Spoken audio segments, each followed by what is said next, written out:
Todo va a cambiar, todo va a cambiar. Todo va a cambiar, todo va a cambiar. Todo va a cambiar, todo va a cambiar. Todo va a cambiar, todo va a cambiar. Vendrá aquí. Preguntará por ti. Buenos días, Antonio. Como profesor del Departamento de Didáctica y Organización Escolar, quería hacerte unas preguntas acerca de las técnicas de estudio. En primer lugar, ¿cómo nos organizamos o planificamos para estudiar adecuadamente? Buenos días, Laura. Yo creo que hay 4 condicionantes básicos para que el aprendizaje sea óptimo.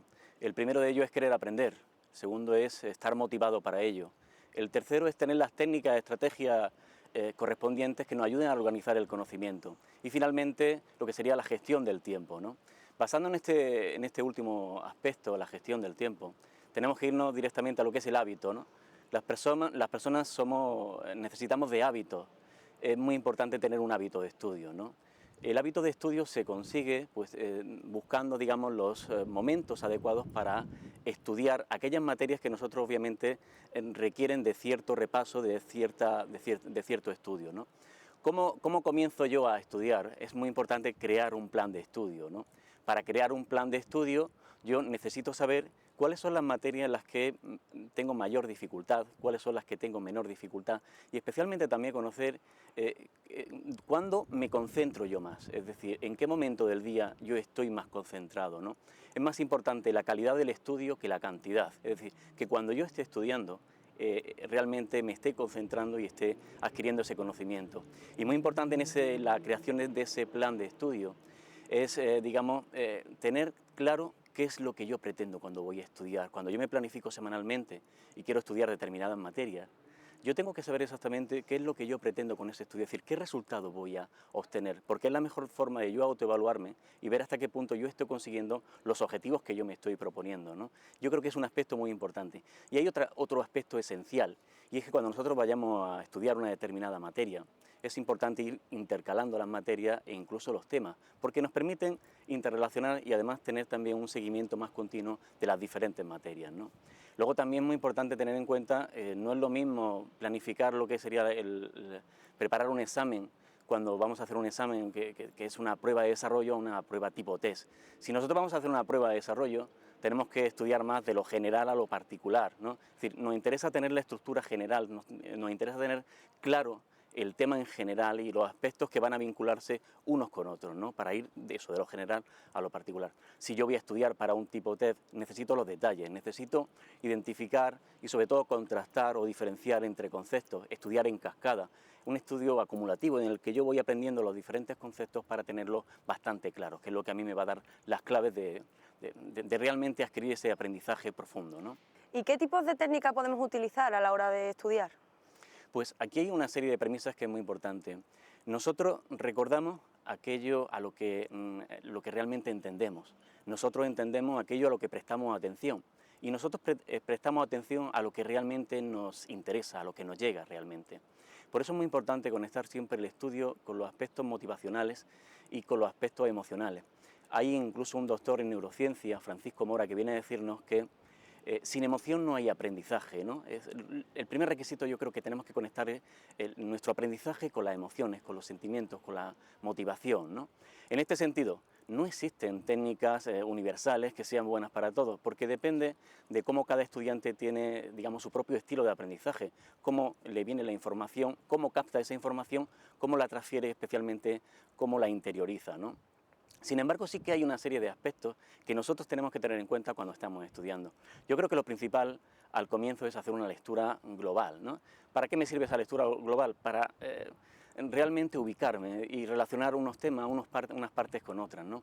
Después voy a la clave. Yo necesito leer comprensivamente. No se trata de leer y leer.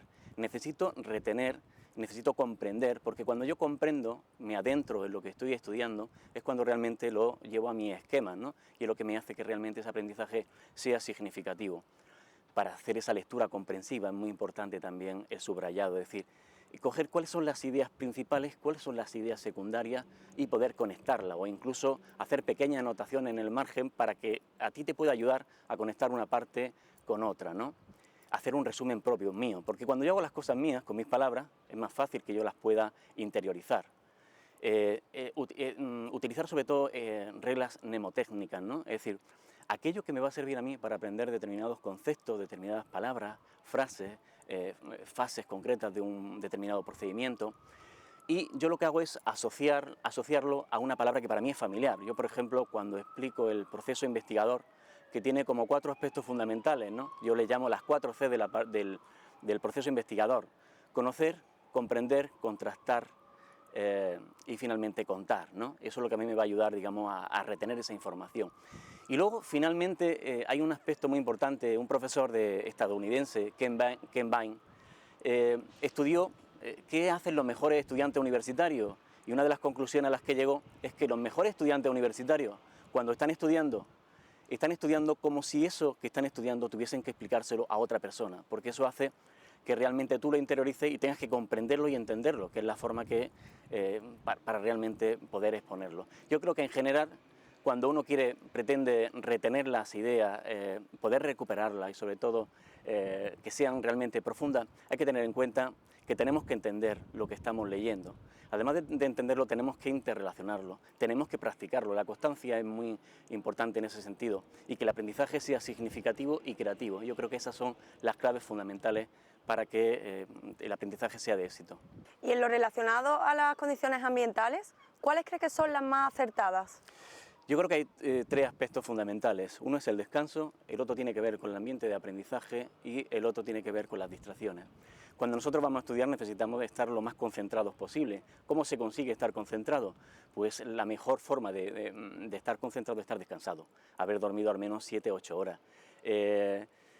Cuando yo estoy estudiando y veo que algo no se me está quedando, el cuerpo me está dando un mensaje, el cerebro me está dando un mensaje: necesitas descansar, necesitas liberar un poquito el cerebro para que después lo pueda retomar con más fuerza. Entonces, en ese sentido, el descanso es muy importante, ¿no? El ambiente, cuando yo vaya a estudiar en casa, pues que tenga un estudio que esté ordenado, que no tenga muchas distracciones, que tenga luz natural, que me permita realmente concentrarme en la tarea. A veces se pregunta a los estudiantes: ¿qué es mejor, una biblioteca o es mejor en mi casa? Depende. Si realmente tú ya tienes el hábito adquirido de estudiar en la biblioteca, perfectamente podrías estudiar en la biblioteca, siempre y cuando para ti ese aprendizaje es efectivo, ¿no?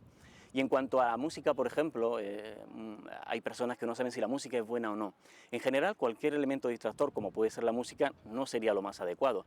Sin embargo, si yo estoy estudiando con una música relajante, clásica, donde no hay realmente letra, y para mí eso va a ser un efecto motivador para que yo me ponga a estudiar, pues fantástico, ¿no? Y para terminar, ¿cómo puedo conocer yo cuál es la técnica idónea para mí? Yo creo que en primer lugar, en este caso concreto, es muy importante tener la ayuda del asesoramiento de profesionales, ¿no? Y aprovechando que estamos en la Universidad de Granada y que dispone de un gabinete psicopedagógico en los 3 campus, Granada, Ceuta y Melilla, creo que es a veces aconsejable, especialmente en estos casos, para conocer cómo puedo mejorar, acudir a ese servicio que creo que nos van a asesorar bastante.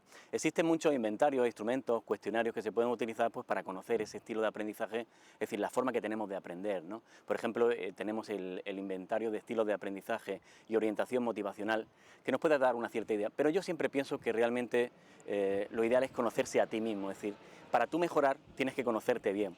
Y creo que hay 4 aspectos que son fundamentales desde mi punto de vista. Primero, que te preguntes a ti mismo, ¿no? Como Paulo Freire decía, esa pedagogía de la pregunta, ¿no? Preguntarte: ¿cómo estudio yo?